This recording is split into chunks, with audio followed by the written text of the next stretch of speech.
Welcome to this video on the functionalist perspective of the education system.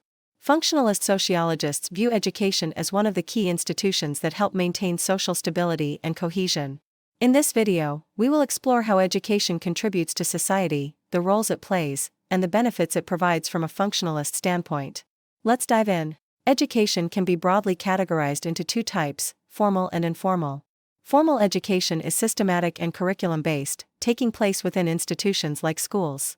It involves teacher-directed learning, following a structured curriculum designed to impart specific knowledge and skills. On the other hand, informal education occurs through daily life experiences and interactions, such as learning from family members or through leisure activities. It is unstructured and happens naturally as part of everyday life.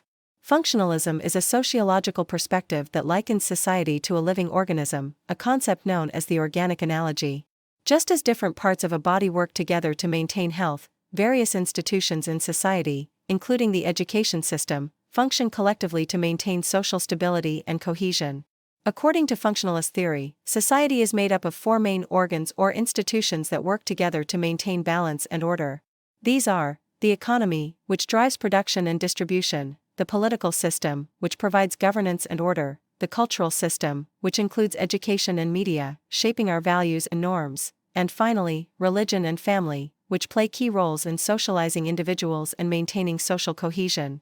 Emil Durkheim, a key functionalist, identified several positive functions of education. First, education facilitates the transmission of norms and values, helping to create shared values and a value consensus that promotes social order. This builds a collective conscience and fosters social solidarity. For instance, practices like singing the national anthem reinforce a sense of belonging. Second, education acts as an agency of social control. Through rules and sanctions, schools teach conformity and discipline. As Durkheim put it, school rules are the first initiation into the austerity of duty. Finally, education prepares individuals for the division of labor. It equips students with both academic and professional skills, formally preparing them for the world of work. This ensures that people have the necessary qualifications and competencies for various jobs. While Durkheim highlighted the positive functions of education, his views have been critiqued, particularly by Marxists. They argue that education does not serve the interests of the whole system but rather benefits the ruling class, perpetuating inequality. Marxists also disagree with the idea that education performs positive functions for society as a whole, suggesting instead that it reinforces class divisions. Additionally, sociologist David Hargreaves critiques Durkheim's view by pointing out that schools often fail to promote social control and shared values. He emphasizes that there are negative aspects of schooling, such as alienation and a lack of community, which contradict the functionalist perspective. Talcott Parsons, another functionalist, introduced the concept of the universalistic value of meritocracy in education. He argued that schools act as the focal socializing agency, bridging the gap between family and wider society. In a meritocratic system, individuals are rewarded based on their effort and achievements, promoting the idea of differential reward for differential achievement. This meritocratic approach serves as a source of motivation, encouraging individuals to strive for success, which helps the smooth running of the entire system. Through exams, students are assessed, leading to two possible outcomes. High achievers gain success, which translates to better salaries and higher status, while low achievers face limited opportunities, resulting in lower income and status. Parsons viewed this system as fair and just, reflecting the principles of modern society. According to Parsons, schools play a crucial role in preparing individuals for the world of work, the economy, and wider society. By instilling principles like punctuality, adherence to rules, respect for authority, performance, and merit-based rewards, schools mirror the structures of society. In this way, school can be seen as a microcosm of the economy, where students learn to function within a system that values productivity and effort. Parsons identified two main values promoted in schools: the value of achievement, where success is earned through hard work, and the value of equality of opportunity, ensuring that everyone has a fair chance to succeed based on their abilities. These values underpin the meritocratic principles that drive both the educational system and society at large. While Parsons emphasized the positive aspects of the educational system and its role in promoting meritocracy, his views have faced significant critiques.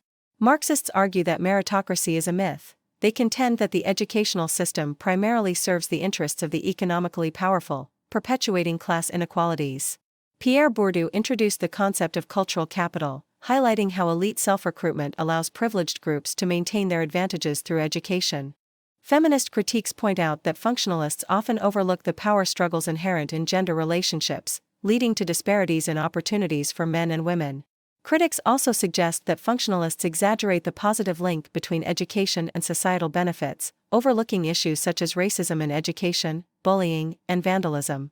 Furthermore, they argue that education acts as an ideological state apparatus for capitalists, contributing to job segregation and unequal salaries and working conditions. This critique highlights the complex and often negative realities of the educational system. Davis and Moore posited that the education system serves as a crucial mechanism for role allocation in society. It functions by testing, evaluating, and matching individual skills and talents to the jobs they are best suited for, ensuring that each person finds their appropriate place in the workforce. In the UK, this concept was exemplified by the 1944 Education Act, which established the tripartite system that lasted until 1970. Based on the 11+ IQ tests, students were allocated to different types of schools: grammar schools for those destined for professional careers, secondary modern schools for those entering service sectors, and secondary technical schools for skilled manual occupations. This system was viewed as functional and necessary for the economic development of British society. Interestingly, similar models have been adopted with minor variations in countries like Mauritius and India, demonstrating the widespread belief in education's role in efficient role allocation. Role allocation in the education system is often described as a process that sifts and sorts individuals, ensuring they are placed in appropriate schools or courses based on their abilities and interests. Through this process, students acquire the necessary skills and qualifications needed to secure jobs and the associated privileges that come with them.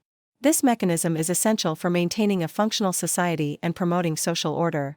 It also allows the education system to respond dynamically to shifts in the economy. When there are shortages of workers in specific fields, educational institutions can address these gaps by creating new courses or introducing subjects that align with the evolving needs of the job market. In this way, role allocation not only benefits individuals but also supports the overall stability and growth of society. Critiques of Davis and Moore's role allocation theory largely come from Marxist perspectives. They argue that the concept of meritocracy is a myth, perpetuating the belief that anyone can succeed based on their abilities alone. Instead, Marxists highlight the existence of a hidden curriculum within education, which teaches students to accept the status quo and reinforces class divisions.